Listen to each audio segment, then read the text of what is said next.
एक जमाना था, एक दरख्त को लोग पूजने लगे। तो वहां एक सूफी था, इबादत गुजार था, शब जिंदादार था। उसे पता चला कि लोग दरख्त को पूज रहे हैं, तो उसके दिल में बड़ी गैरत जागी, तौहीद की गैरत होती है। वो जागी और वो खड़ा हुआ, उस दरख्त को काट दूंगा जिसको लोग अल्लाह का शरीक समझ रहे हैं और पूज रहे हैं। हाथ में कुल्हाड़ा पकड़ा और उस दरख्त को काटने के लिए निकला। रास्ते के अंदर शैतान खड़ा था। उसने कहा मैं तो नहीं जाने दूंगा, और शैतान ने रास्ता रोका। उसने पटक के शैतान को जमीन पे मारा और उसकी छाती पे बैठ गया। शैतान बहुत मक्कार है और वो हर एक को एक तरीके से नहीं लूटता, उसके बड़े मकरो फरेब और दजलो तलबीसात हैं।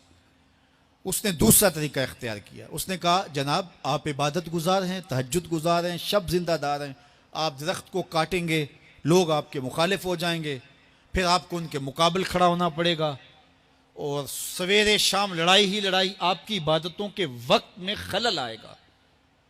तो आपने इनकी कब्र में थोड़ा जाना है, आपकी कब्र अपनी है, इनकी कब्र अपनी है, आप छोड़िए इनको।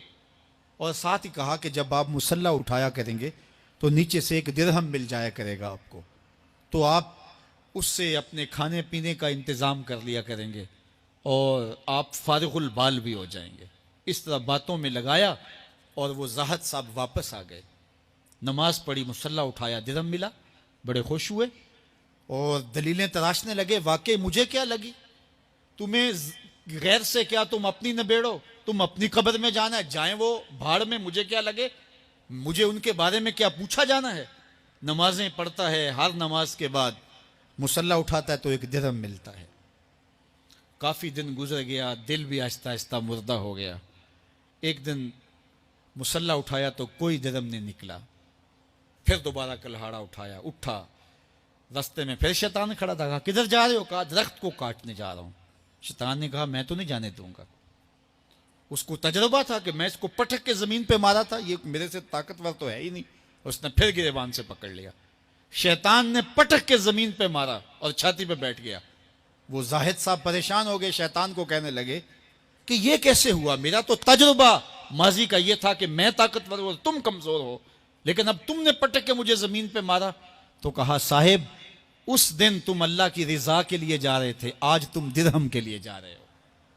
तो जब अमल में खुलूस नहीं रहता तो फिर अमल अमल नहीं रहता, अमल में कुव्वत नहीं रहती, फिर सजदे बेरूह हो जाते हैं, नमाजें बेजौक हो जाती हैं, सफ़े कज दिल परेशान, सजदे बेजौक कि वो जज्बे अंदरूं बाकी नहीं।